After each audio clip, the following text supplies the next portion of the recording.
Hello everyone, welcome back to the channel. Today we're going to talk about Nancy Pelosi. The Speaker of the House recently visited Taiwan despite warning from both White House and the US military. It raised the tension across the Taiwan Strait. So the question is, why does she want to visit Taiwan? This is very likely to be her last term as the Speaker of the House, especially for the very low support rate of the Democratic President Joe Biden right now. It's very likely Republicans will take over the majority of both the House and the Congress in the coming midterm election in November this year. Even though she does not want to retire, this is very likely her graduation travel. It's understandable that she wants to make it a highlight of her career and leave behind some political legacy as a fighter for democracy. Pelosi's visit is not without opposition from both domestic and abroad. Within the US, Biden has publicly voiced his objection to Pelosi's visit to Taiwan. He said publicly, the military was against Ms. Pelosi's visit. Some say this could have been done in private and in person, which is quite surprising, as they are both in the Democratic Party. They claim because Biden made it public, if Pelosi changed her plan, that means she has lost her face.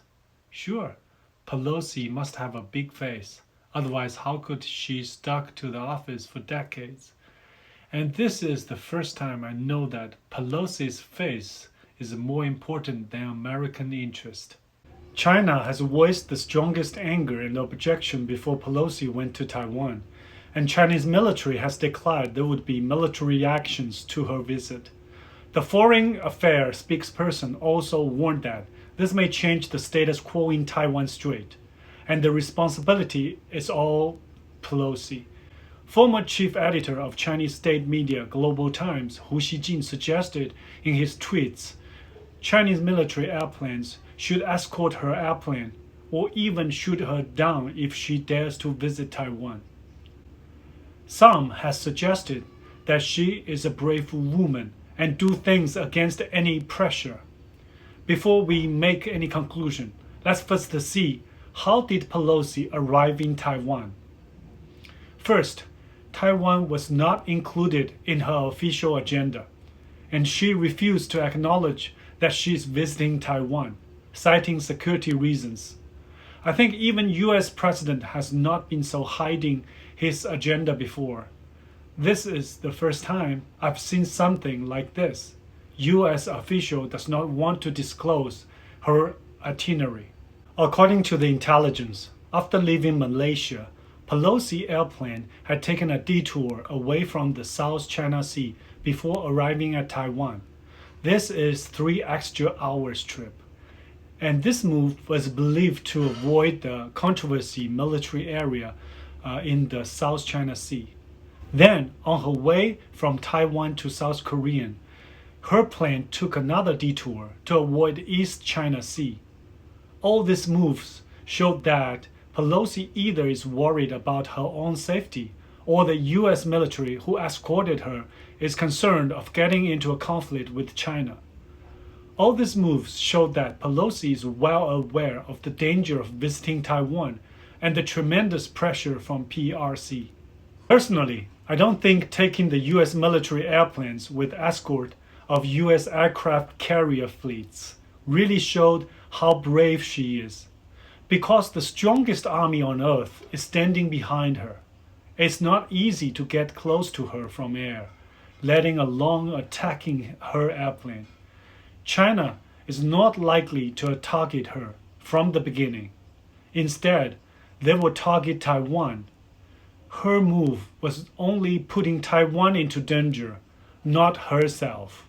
As she has claimed in an article from her team in New York Post, her visit to Taiwan was focused on mutual security, economic partnership, and democratic governance. She mentioned the Taiwan Relation Act, which was signed by former President Jimmy Carter some 40 years ago. And she mentioned that it made a solemn vow by the United States to support the defense of Taiwan. However, looking at the Ukraine-Russia war, it's very unlikely that the United States would take part in the war with another superpower, especially when there is already a war with the Russia going on. She has come to Taiwan empty-handed and left empty-handed. Did she bring with her any military aids? Negative. Did she bring any contract or deals? Negative. But she did make some speeches and took some photos. That's good enough for the news and her social media. She has now been to Kiev and took pictures with Zelensky, and now she is in Taiwan and took pictures with Tsai Ing-wen. Some say she has her own agenda to Taiwan and Korea, which is the chip industry.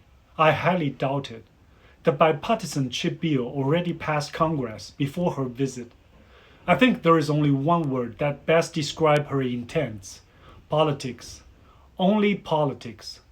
Does she care what happened next? No, that's not her problem. Someone will help her clean the mess. If Pelosi promises to bring security to Taiwan, may I ask why is the RIMPAC 2022 military exercise does not include Taiwan?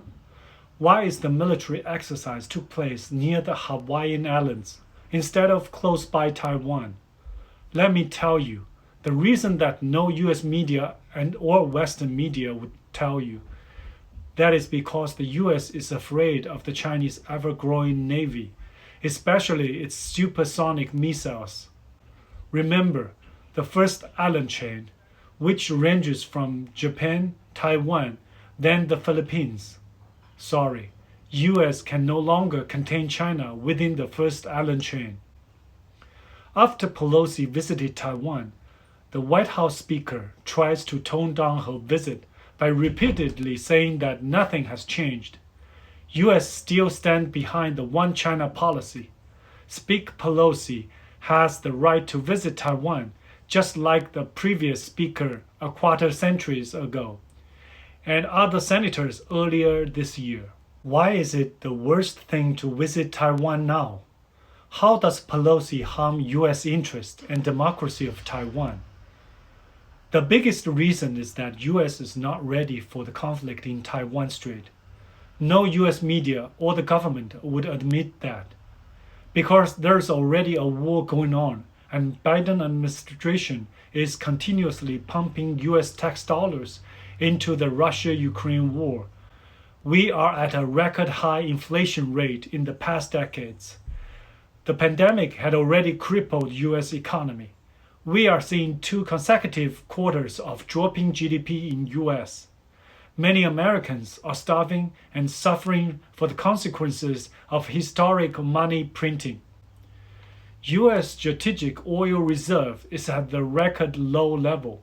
It's unwise to start another war, let alone fighting with 2 nuclear superpowers in the world simultaneously. In the Russian-Ukraine war, US is pushing Russia to China. Thanks to her visit to Taiwan, Pelosi successfully pushed China to Russia. The union of Russia and China is now inevitable. And because of the bad timing, China is now ready to fight a war across the strait. Is US ready for a war in Taiwan Strait? Let's face it, US doesn't even want to have a war with Russia, which has a much smaller economy than China. Russia's economy is 1/10 of China and had much less advanced technologies. How would the US risk having a war with China? Besides, Ukraine is a country and even US admit it supports the One China policy and Taiwan is part of China. It's very hard for US to get as much moral support in the world. Biden administration still needs help from PRC for the climate change agenda and fighting the record high inflations. And don't forget the record low support rate of this administration. By angering China now and giving them excuses to change the status quo across the Taiwan Strait, Pelosi is making a big mistake and left behind her too big of a mess for US government and the military to handle. Americans will pay for the prices, Mrs. Pelosi. She and her husband might be good at stock investing with some insider intelligence, but she lacks the patience and wisdom. I've predicted the war in Taiwan Strait is unavoidable, and I still hold this opinion. You can check my previous video for that. And the similarly random act of Speaker Pelosi definitely reinforced my view. There have been multiple crises across the Taiwan Straits in the past, and the most recent one happened between 1995 and 1996. It was also called the Third Taiwan Strait Crisis. Due to the visit of U.S. Cornell University by then President of Taiwan, Lee Teng-hui, U.S. Senator also passed the law to allow Lee's visa to U.S. China has allocated 5 areas for military exercise and shoot missiles across the Taiwan Strait. This led to the military standoff between China and the U.S. 2 of their aircraft carrier fleets were deployed to the east of Taiwan Island. If you compare the previous one and the current one, you will find that Chinese Army, especially its Navy, has been greatly enhanced. With 2 aircraft carriers and many big 055 modern Navy destroyer, Chinese Army cannot be overlooked, even by the US. In my next video, I will take a look of how this time the crisis is so worse and why US will lose Taiwan forever. Pelosi's mistake, or White House's mistake, is not only missing the timing. She also doesn't notice the shift of a power balance between China and the US. She can no longer assume it will be carried out exactly as a quarter century ago.